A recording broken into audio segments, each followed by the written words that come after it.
जय हिंद साथियों। आप सभी का हार्दिक अभिनंदन है। अत्यंत एक और महत्वपूर्ण वर्गीकरण हम लोग देखेंगे, रॉबर्ट बी मिलर का वर्गीकरण। संपूर्ण शैक्षिक उद्देश्यों को जब आप देखते हैं, ये उद्देश्य वाला खंड असल में बहुत ज्यादा महत्वपूर्ण है, क्योंकि सभी शिक्षण विधियों में ये उभयनिष्ठ पार्ट भी है। और पेडागोजी शिक्षण विधियां जो है, जो किसी भी विषय की शिक्षण विधियां हो, वो उद्देश्यों को जाने बिना समझे बिना अधूरी रहती है। तो हमने बीएस ब्लूम का जो प्रमुख जो वर्गीकरण है, व्यवहार के तीनों पक्षों के सापेक्ष संज्ञानात्मक, भावात्मक और क्रियात्मक पक्षों के अलग अलग उद्देश्यों का निर्धारण करके जो वर्गीकरण किया उसके अंतर्गत, तो हमने देखा कि बीएस ब्लूम के वर्गीकरण को, टैक्सोनॉमी को देखें। उसके बाद उसमें आरसीईएम संशोधन, जो केवल संज्ञानात्मक पक्ष के उद्देश्यों में एक संशोधन प्रस्तुत हुआ आरसीईएम द्वारा, regional college of education Mysore. एक हमने रॉबर्ट मेगर के वर्गीकरण के बारे में हमने देखा। रॉबर्ट मेगर ने, जिसने संज्ञानात्मक और भावात्मक ब्लूम की टैक्सोनॉमी को आधार बना करके उन पक्षों के उद्देश्य में एक्शन वर्ब्स को लिखा। एक और महत्वपूर्ण संशोधन है रॉबर्ट बी मिलर का, और ये रॉबर्ट बी मिलर का जो उपागम है, अप्रोच जो है ये, या क्लासिफिकेशन, इससे कुछ भी बोले, ये रॉबर्ट बी मिलर का संशोधन केवल क्रियात्मक पक्ष को लेकर के है, केवल क्रियात्मक पक्ष को लेकर के। मिलर ने अपने इस वर्गीकरण का, उसके इस अप्रोच का आधार था हैरो नाम के एक जो शिक्षाविद थे, जिन्होंने क्रियात्मक पक्ष का अपना एक अलग से वर्गीकरण प्रस्तुत किया हुआ है। कौशलात्मक पक्ष, मनोगत्यात्मक पक्ष जिसे हम बोलते हैं, उस मनोगत्यात्मक पक्ष का हैरो का एक वर्गीकरण है। उस हैरो के वर्गीकरण को आधार मानते हुए रॉबर्ट मिलर ने अपना वर्गीकरण प्रस्तुत किया 1962 में। तो ये बड़ा एक महत्वपूर्ण एक सवाल होता है, ये महत्वपूर्ण जानकारी होती है। इसको हम सबसे पहले यहीं से शुरू करेंगे। रॉबर्ट मिलर ने रॉबर्ट मिलर ने हैरो, ध्यान रखो, हैरो, HARROW, हैरो के क्रियात्मक पक्ष के, क्रियात्मक यानी कि मनोगत्यात्मक, मनोगत्यात्मक साइकोमोटर जिसे हम बोलते हैं, पक्ष के उद्देश्यों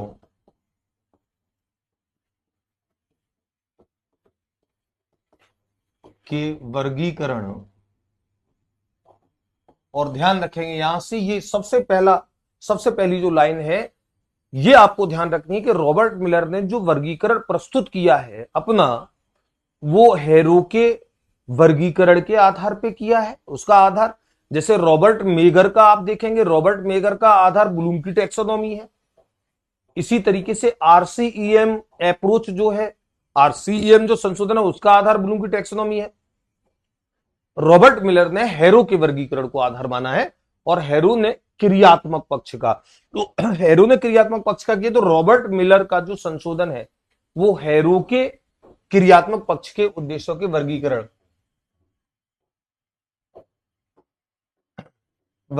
को व्यवहारिक पदों के रूप में, व्यवहारिक पदों के रूप में लिखा।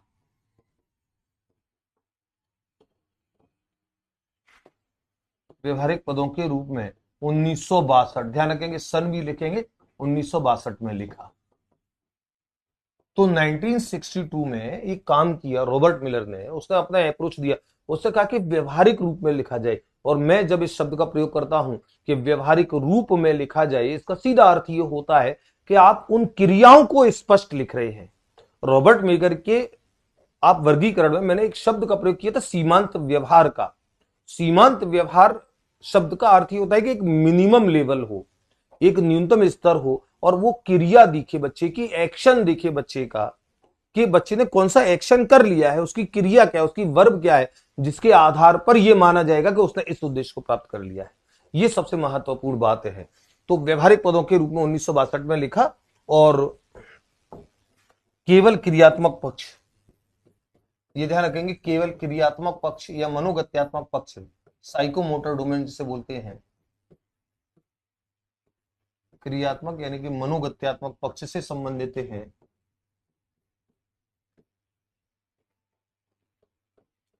साइकोमोटर जिसे हम बोलते हैं, साइकोमोटर डोमेन,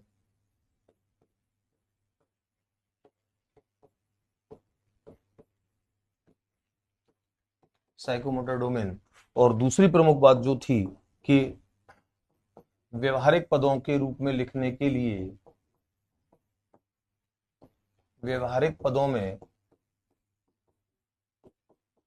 उद्देश्यों को लिखने के लिए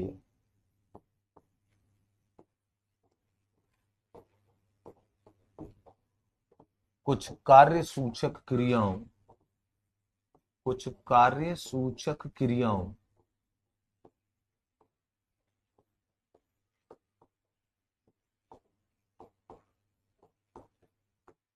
एक्शन वर्ब्स जिसे हम बोलते हैं, एक्शन वर्ब्स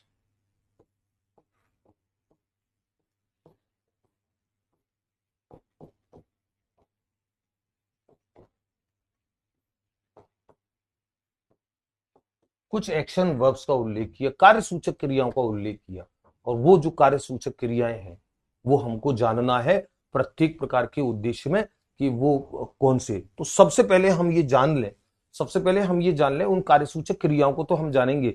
और चूंकि वो क्रियाएं बहुत ज्यादा है, इसलिए मैंने आपकी सुविधा के लिए, समय बचाने के लिए मैंने उनको लिख लिया है, इसीलिए कि आपका समय भी बचेगा और उस पर हम लोग चर्चा कर पाएंगे। तो सबसे पहले हम ये जानेंगे कि ये उद्देश्य कितने थे, क्रियात्मक पक्ष के उद्देश्य जो है।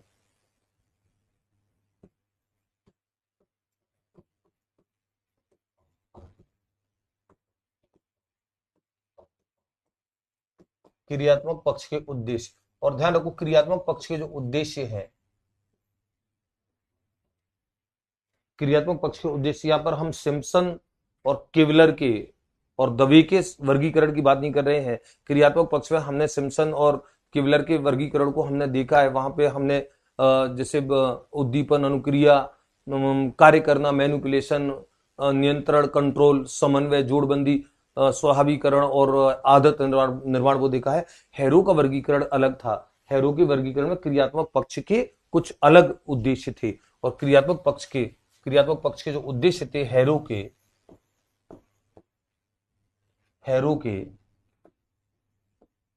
और उसके बाद हम इसकी बात करेंगे रॉबर्ट मिलर की। इन दोनों ने इन जो उद्देश्य जिनको उल्लेखित किया वो उल्लेखित किया तो नीचे से ऊपर के स्तर पे मैं बता रहा हूं। ऊपर के स्तर पे देखेंगे, पहला पहला है सहज अंग संचालन। सहज अंग संचालन,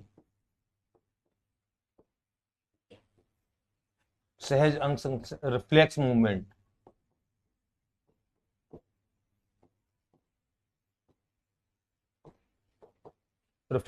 सहज अंग संचालन, जहां पे एक स्वाभाविक अंग संचालन भी आप जिसे बोलते हैं, स्वाभाविक अंग संचालन, ये आपका पहला पहला उद्देश्य होता है जहां पे अंगों का सहज चलना होता है। दूसरा, आधारभूत अंग संचालन। आधारभूत अंग संचालन,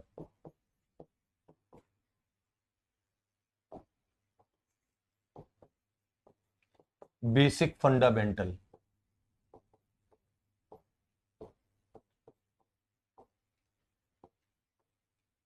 बेसिक फंडामेंटल मूवमेंट है ना, ये दूसरा होता है। तीसरा होता है शारीरिक योग्यताएं।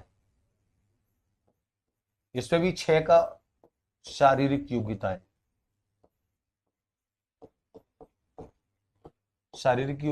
Physical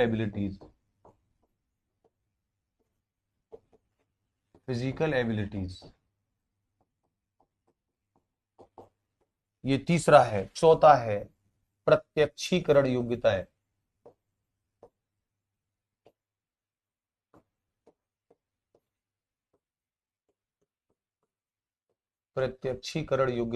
perceptual abilities.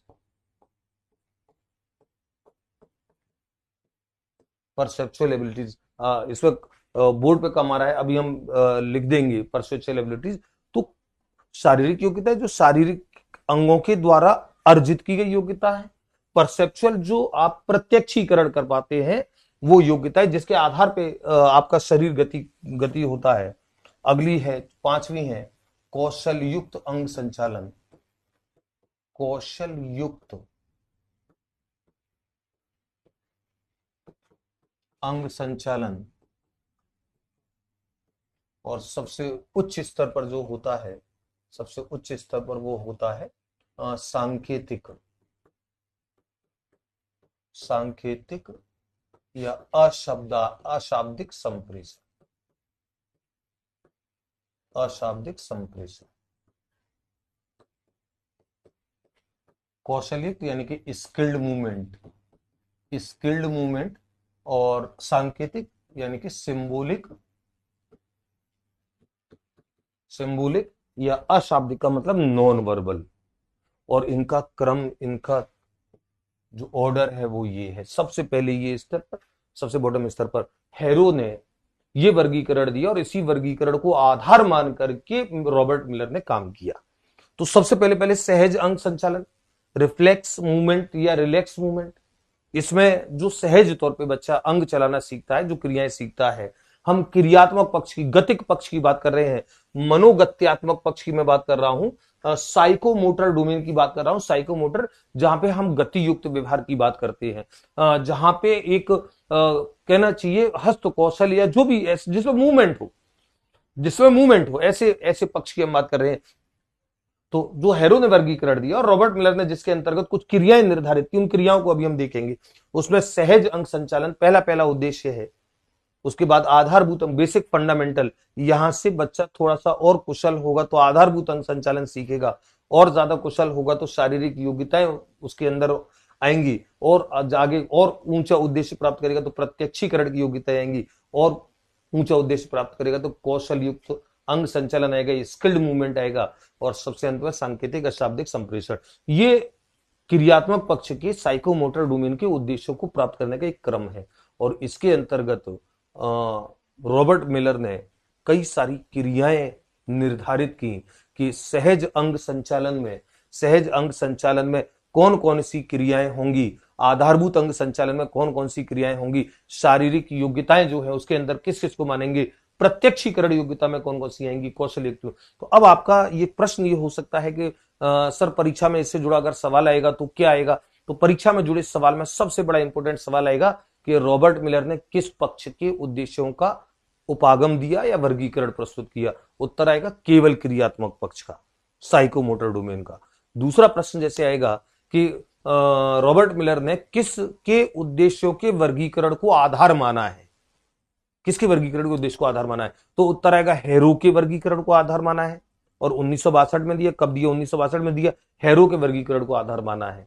Robert Miller के संशोधन में, रॉबर्ट मिलर के उपागम में कितने क्रियात्मक पक्ष के कितने उद्देश्य हैं? इतने 6 उद्देश्य हैं, ये वाले हैं। कौन सा सबसे निम्न स्तर पर है, कौन सा सबसे उच्च स्तर पर है, कौन सा एक है, कौन सा एक नहीं है, ऐसे अनेक सारे प्रश्न जो है वो आपके क्लियर होंगे। तो सबसे पहले आपको ये क्रियाएं तो आप बाद में याद करेंगे, क्रियाएं तो कनेक्ट एक बार कर लेंगे। क्रियाएं तो मैं बस आपको, मैंने आपकी सुविधा के लिए, समय बचाने के लिए बोर्ड पर लिखा भी, और चूंकि बहुत ज्यादा भी थी तो एकदम वो सारा का सारा लिखें और उस पर बात करें, बात ज्यादा अच्छे से प्रॉपर हो पाएगी। तो ये 6 उद्देश्यों को आपको ध्यान रखना है। 1962 में दिया, केवल क्रियात्मक पक्ष के उद्देश्यों का किया, हैरो के वर्गीकरण को आधार बनाया। ये आपको रॉबर्ट मिलर के संशोधन से जुड़ी बातें हैं। और ये निम्न और ये उच्च और ये 6 ये वाले। तो अब आप देखेंगे कि सहज अंग संचालन के अंतर्गत कौन कौन से एक्शन वर्ब, कौन कौन से एक्शन वर्ब उसने निर्धारित किए।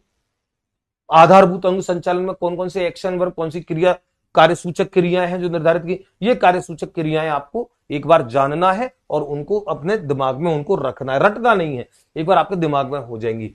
तो आप ये देखो, सबसे पहले सबसे पहला है, ये तो आपका उद्देश्य हो गया। तो मैं इस पे इंक कौन सी लूं? इंक ये वाली लेता हूं। ये तो आपका हो गया उद्देश्य, उद्देश्य हो गया। और ये आपकी कार्यसूचक क्रिया है, कार्यसूचक क्रियाएं, कार्यसूचक क्रियाएं क्या है? एक बार देखो गौर से। सहज क्रियात्मक अंग संचालन, जिसे हमने पहला उद्देश्य कहा रिफ्लेक्स मूवमेंट या रिलैक्स मूवमेंट, ये सबसे पहला उद्देश्य रॉबर्ट मिलर का। और रॉबर्ट मिलर के इस उद्देश्य में कौन कौन सी क्रियाएं हैं? सीधा करना, टू स्ट्रेटन, मैंने इसीलिए अंग्रेजी में भी लिखा है, इसीलिए टाइम ज्यादा लगता, क्योंकि इंग्लिश मीडियम वाले बच्चे जो है वो बाइलिंगुअल थोड़ा सा देखेंगे तो इसमें कई सारी क्रियाएं जो है वो, तो सीधा करना, स्ट्रेटन करना, काटना, टू बाइट, झटका देना, ढीला करना, फैलना, लंबा करना, छोटा करना, कड़ा करना। तो ये सहज क्रिया संचालन के अंतर्गत आता है, स्वाभाविक अंग संचालन में आता है। ये स्वाभाविक अंग संचालन है। आप अपने झटका देते हैं, काटते हैं, फैलते हैं, लंबा करना यानी कि किसी चीज को लंबा करना, कड़ा करना, सीधा करना, ये सारी क्रियाएं जो है, ये सारी क्रियाएं सहज अंग संचालन रिफ्लेक्स मूवमेंट से ये जुड़ेंगी। तो ये आपको ध्यान रखना है, ये क्रियाएं इसके अंतर्गत है, यानी कि ये कार्यसूचक क्रियाएं, ये एक्शन वर्ब्स सहज अंग संचालन। लेकिन आप आधारभूत अंग संचालन में देखेंगे, आधारभूत, अब वहां से बच्चा इस मजबूत होकर के आएगा, वहां से आगे क्रियात्मक पक्षी कौशलों पे आगे बढ़ेगा, तो फिर ये आधारभूत अंग संचालन आता है। और ये आधारभूत अंग संचालन आता है, आप देखो प्रारंभ में इन क्रियाओं को बच्चा करेगा, उसके बाद इन क्रियाओं से ये कार्यसूचक क्रियाएं, ये कार्यसूचक क्रियाएं, कार्यसूचक क्रियाएं, और ये उद्देश्य है। तो इसमें आधारभूत अंग संचालन में बच्चा कैसे गतियुक्त व्यवहार, पकड़ना, कैच करना, चलना, दौड़ना, पहुंचना, टू रीच, पीना, टू ड्रिंक, घुटनों के बल चलना, टू नील, कूदना, जंप, पकड़ना, होल्ड, और रेंगना, टू क्रीप। और ये जो सारी क्रियाएं, ये आधारभूत अंग संचालन यानी कि कौशलात्मक क्रियात्मक पक्ष का दूसरा उद्देश्य। पहला सहज अंग संचालन, दूसरा आधारभूत अंग संचालन, और सहज अंग संचालन से आगे चलेगा तब इस उद्देश्य को प्राप्त करेगा। जैसे मैंने आपको एरो लगा करके बताया है कि ये प्राप्त करने का इनका क्रम जो रहेगा वो नीचे से ऊपर, सरल से कठिन की ओर, तो सरल से कठिन की ओर, ये आधारभूत अंग संचालन। इसमें ये क्रियाएं आएंगी, ये क्रियाएं आपको कनेक्ट करनी है। और मैं आपको बता दूं, एक बार जब आप इन क्रियाओं को गौर से देख लेंगे, कनेक्ट कर लेंगे, फिर आपको इनको रटना भी नहीं है, आपको पता लग जाएगा। क्योंकि अभी जैसे स्किल्ड वाला आएगा, जैसे आप देखेंगे तो कौशल, आप कौशल में देखेंगे वो बच्चा सहज नहीं कर सकता है जब तक लगातार लगातार करके कौशल अर्जित नहीं होगा, जब तक कौशल वाली क्रियाएं नहीं आएंगी। अभी आप देखो फिजिकल एबिलिटीज, तीसरा वाला देखो फिजिकल एबिलिटीज, शारीरिक योग्यताएं, बच्चा तीसरे लेवल पर, तीसरे इस उद्देश्य को प्राप्त करेगा। और फिजिकल एबिलिटीज में बच्चा सहन करना, ये उसकी फिजिकल एबिलिटी है, टू बियर, बर्दाश्त करना, व्यवहार करना, टू कंडक्ट, ये उसकी वो है, बढ़ाना, टू इंक्रीज, वृद्धि करना, सुधारना, टू रिफॉर्म, शुरू करना, टू बिगिन, रोकना, टू स्टॉप, और सहारा देना, टू लीन, और झुकाना, टू बेंड। ये फिजिकल एबिलिटीज हैं, बच्चे की शारीरिक योग्यताएं हैं, उसके अंतर्गत ये कार्यसूचक क्रियाएं हैं, कार्यसूचक क्रियाएं।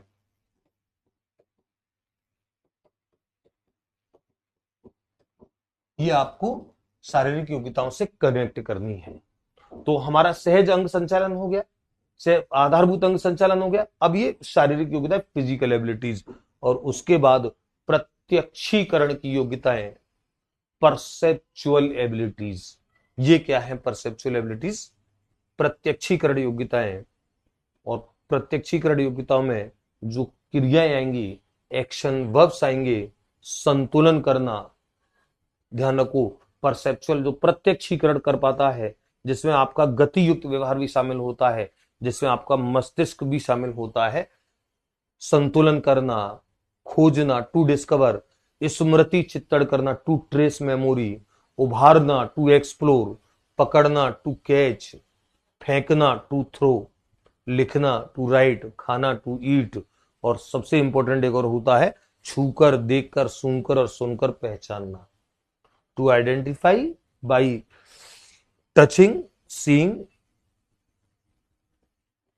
स्मेलिंग एंड सुनकर, लिसनिंग। तो आप छूकर, देखकर, सूंघकर, सुनकर पहचानते हो, ये आपकी प्रत्यक्षीकरण की योग्यता। आप प्रत्यक्ष, आप जैसे आपने सूंघा किसी को और तुरंत आपने ये बताया कि ये चीज है, आपने किसी आवाज को सुना और आपने कहा कि ये इसकी आवाज है, वो आपके दिमाग में पहले से वो परसेप्शन है, वो प्रत्यक्षीकरण आप कर पाते हो कनेक्ट करके। तो ये जो सारी क्रियाएं हैं, खाना, लिखना, फेंकना, पकड़ना, उभारना, स्मृति चित्र, इन सारी चीजों को आप कनेक्ट करोगे, ये आपकी प्रत्यक्षीकरण परसेप्चुअल एबिलिटीज से है। किस उद्देश्य से कौन सी क्रिया जुड़ रही है, ये बड़ी इंपॉर्टेंट है। ये चीज आपको ध्यान रखनी है। तो ये चौथा आपका उद्देश्य है, जिसमें आपको प्रत्यक्षीकरण योग्यता, परसेप्चुअल एबिलिटीज, और ये आपका पांचवा कौशल युक्त अंग संचालन। सवाल यहां से ज्यादा आएगा। वैसे तो मिलर के संशोधन से अगर सवाल आएंगे तो कैसे आएंगे, अभी हम बात करेंगे एक बार फिर वापस से। कौशल युक्त अंग संचालन, स्किल्ड मूवमेंट।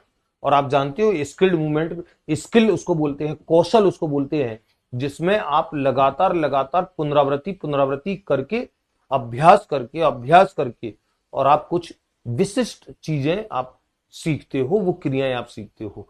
और आप इसमें देखें, इन सारी क्रियाओं को जब आप देखेंगे आप निश्चित तौर पर ये समझ जाएंगे कि इसके अंदर निरंतर अभ्यास, निरंतर पुनरावृत्ति इसके अंदर निहित है। इन क्रियाओं के अंदर गोता लगाना, टू डाइव, डाइव मतलब गोता लगाना, ये कुशलता। तैरना, चलाना, ड्राइव मतलब चलाने से मतलब ड्राइव।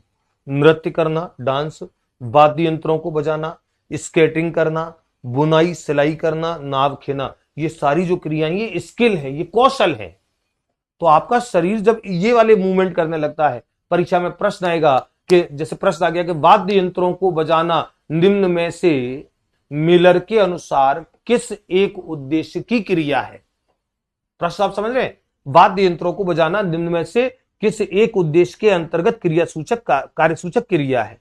तो उद्देश्य आपसे पूछा जाएगा अ सहज अंग संचालन, ब आधारभूत अंग संचालन, स कौशल युक्त संचालन और द प्रत्यक्षीकरण योग्यताएं।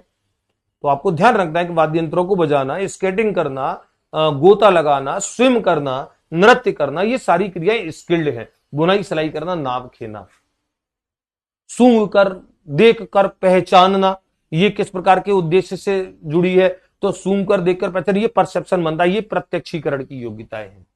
ये इस तरीके से आपको प्रश्नों को कनेक्ट करना है, क्रियाओं को कनेक्ट करना है।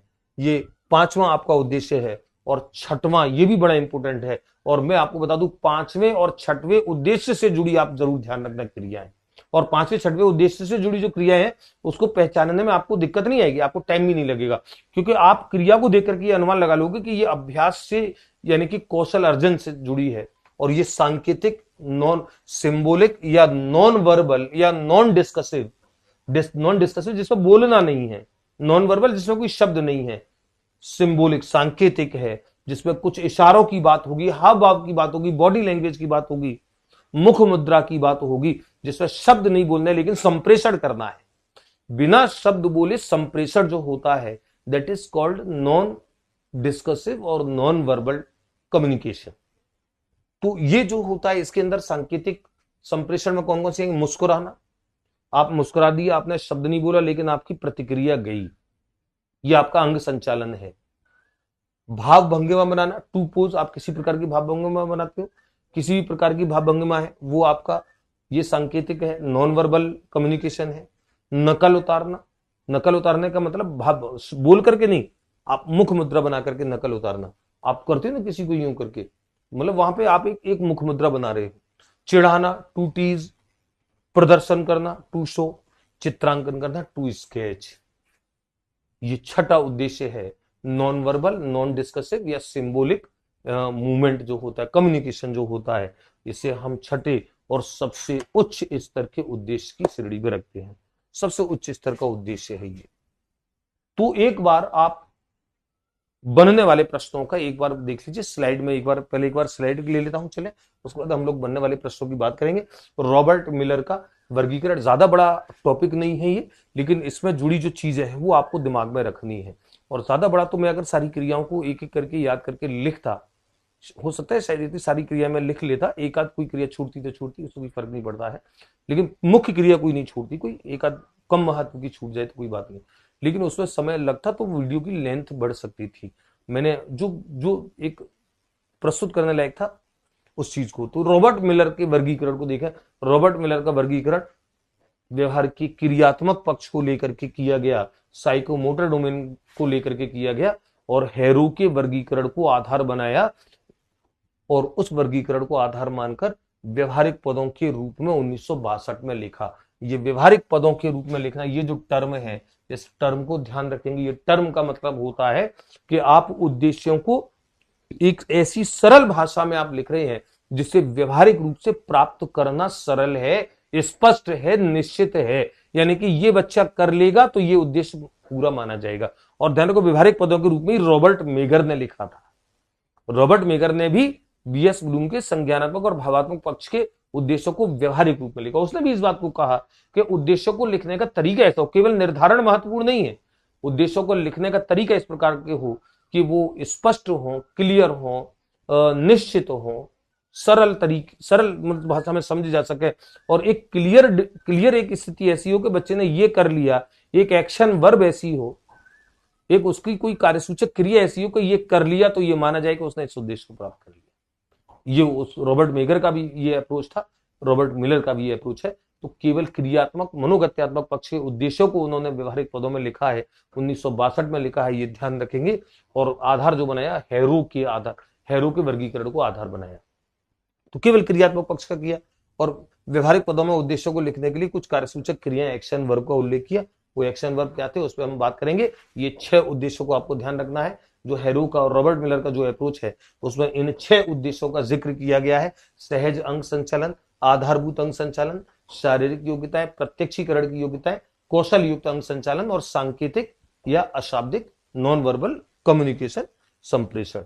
और ये क्रियाएं हैं सहज क्रियात्मक अंग संचालन में। जो रिफ्लेक्स मूवमेंट है, जो सहज मूवमेंट है, स्वाभाविक मूवमेंट है, उसमें ये सारी क्रियाएं आएंगी। इन सारी क्रियाओं के लिए आपको कोई कौशल अर्जित नहीं करना है, पुनरावृत्ति नहीं करनी है, ये सहज भाव में ये क्रियाएं हो जाती हैं। ये आधारभूत अंग संचालन, सहज भाव के बाद ये आधारभूत अंग संचालन, बच्चा अगले बाद इनको सीखता है। आधारभूत मतलब ये इसको सीखेगा, इसके लिए निरंतर और पुनरावृत्ति वाला अभ्यास नहीं है, लेकिन ये दूसरे स्तर पे आएगा, बच्चे इसको सीखेगा। पकड़ना, चलना, दौड़ना, पहुंचना, कूदना, पीना, ड्रिंक करना, ये जो सारी चीजें हैं ये दूसरे स्तर पर। लेकिन यहां से क्रियात्मक पक्ष अब थोड़ा सा और उच्च स्तर की ओर चलेगा। शारीरिक योग्यताएं बच्चे के अंदर आएंगी और सहन करना, व्यवहार करना, बढ़ाना, सुधारना, शुरू करना, रोकना, सहारा देना, ये थोड़ी सी और उच्च स्तर की हैं। इनसे भी ज्यादा उच्च स्तर की योग्यताएं आएंगी। क्रियात्मक योग्यताएं मनोगत्यात्मक पक्ष में, प्रत्यक्षीकरण की योग्यताएं, परसेप्चुअल एबिलिटीज, जहां पे बच्चा परसेप्शन बनाएगा, प्रत्यक्षीकरण करेगा, संतुलन करना, खोजना, ये सबसे ज्यादा इंपॉर्टेंट, इसको ध्यान रखना, ये सबसे ज्यादा इंपॉर्टेंट है। छूकर, देखकर, सुनकर, सुनकर पहचानना, यहाँ पे परसेप्शन बनता है। उसके अलावा स्मृति चित्र करना, ये परसेप्शन है। डिस्कवर करना, ये सारी की सारी कुछ चीजें जो बड़ी इंपॉर्टेंट है। ऐसी क्रियाएं प्राय परीक्षा में पूछी जाती हैं। तो परसेप्चुअल एबिलिटीज और उसके बाद कौशल युक्त स्किल्ड, ये इंपॉर्टेंट है। ये लास्ट के जो 2 पक्ष हैं इनको सबसे ज्यादा इंपॉर्टेंट मानना, इनसे जुड़ा प्रश्न परीक्षा में आता है। कौशल युक्त अंग अगर आएगा तो, बाकी तो मोटे मोटे रॉबर्ट मिलर के मोटे मोटे तौर पे जो उद्देश्य है उन्हीं में से, जो मैंने 6 लिखा है उन्हीं में से कोई एक पूछा जाता है। या सबसे निम्न स्तर पर या सबसे उच्च स्तर पर कौन सा, ये पूछा जाता है। लेकिन फिर भी अगर आ जाए तो हमने तो अंदर तक जाकर के पढ़ा है। तो कौशल युक्त में आप क्रिया देकर के पहचान जाएंगे जिसमें कौशल अर्जन है, जिसमें लगातार पुनरावृत्ति, लगातार अभ्यास, सतत अभ्यास शामिल है। तो गोता लगाना, तैरना, चलाना, नृत्य करना, वाद्य यंत्रों को बजाना, स्केटिंग करना, बुनाई, सिलाई, नाप खेलना, ये सारी जो क्रियाएं हैं इनको आप कनेक्ट कर देंगे स्किल्ड कौशल से। और सांकेतिक संप्रेषण, ये भी इंपॉर्टेंट है, इससे भी जुड़ी ये है। तो मुस्कुराना, भावभंगिमा बनाना, नकल उतारना, चिढ़ाना, प्रदर्शन करना, चित्रांकन। तो रॉबर्ट मिलर में विद्यार्थियों कोई ज्यादा टेंशन की बात नहीं है। रॉबर्ट मिलर का जो वर्गीकरण है, रॉबर्ट मिलर का जो अप्रोच है, मैंने कहा आपको प्रश्न आप प्रमुख तौर पर वीडियो की समाप्ति पर पुनः आपको रिमाइंड कर देता हूं, प्रमुख तौर पर प्रश्न आपको याद रखने हैं। रॉबर्ट मिलर ने जो अपना संशोधन दिया, जो अप्रोच दिया, वो किसके आधार पर, किस उद्देश्यों के आधार पर दिया? हैरो के वर्गीकरण के आधार पर दिया। व्यवहार के किस पक्ष का वर्गीकरण किया? क्रियात्मक पक्ष के उद्देश्यों का वर्गीकरण किया। मंतव्य क्या था? मंतव्य था क्रियात्मक पक्ष, साइकोमोटर डोमेन के जो उद्देश्य हैं उनको व्यवहारिक पदों के रूप में लिखा जाए, ऐसे पदों के रूप में लिखा जाए जिससे उद्देश्यों की प्राप्ति का क्लियर एक्शन वर्ब के माध्यम से पता लग सके। वो एक्शन वर्ब से पता लगेगा बच्चे ने उस उद्देश्य को प्राप्त कर लिया कि नहीं कर लिया। कितने उद्देश्य निर्धारित हैं? 6। सबसे निम्नतम कौन सा है? सहज अंग संचालन। सबसे उच्चतम कौन सा है? नॉन वर्बल, नॉन डिस्कसिव, अशाब्दिक संचार वाला। 6 कौन से हैं? कौन सा सही क्रम है, कौन सा सही क्रम नहीं है? फिर इनके अंदर जो क्रियाएं मैंने लिखाई हैं, फिर उन क्रियाओं को सबसे लास्ट में जाके याद करना है। और ये जब आपकी समझ बन जाएगी, रॉबर्ट मिलर आपका पूरा हो जाएगा। उद्देश्य पूरे, हमने जहां से उद्देश्यों से शुरुआत जहां की, उद्देश्य, सामान्य, विशिष्ट उद्देश्य, ब्लूम की टैक्सोनॉमी में व्यवहार के तीनों पक्षों के सापेक्ष उद्देश्यों का निर्धारण, उनके सापेक्ष अलग अलग पक्ष की, चाहे भावात्मक, संज्ञानात्मक, भावात्मक, क्रियात्मक, उनके सारे जो अलग अलग क्रियाएं थी वो, फिर आरसीएम संशोधन, रॉबर्ट बेगर संशोधन, मिलर संशोधन, पूरा संपूर्ण ये अध्ययन जो होता है आपका, संपूर्ण अध्ययन मिला करके फिर आपकी एक दृढ़ मजबूत समझ बनती है, और उद्देश्य से जुड़ा फिर कोई सवाल होता है, फिर गारंटी से वो कभी सवाल गलत ही नहीं हो सकता है। समझ आपकी बनेगी, आपकी अंडरस्टैंडिंग बहुत शानदार डेवलप होती है, फिर कभी सवाल गलत हो ही नहीं सकता, होता ही नहीं। तो चलिए हम लोग मुलाकात करते रहेंगे अपने सिलेबस के अन्य खंडों पर। हमारी बहुत अच्छी चर्चाएं चलती हैं, चर्चाएं चलती रहेंगी। हर चर्चा में हम नया कुछ मजबूत कुछ सीखने का प्रयास करेंगे और उससे बड़ा मजा आएगा। जय हिंद, जय भारत।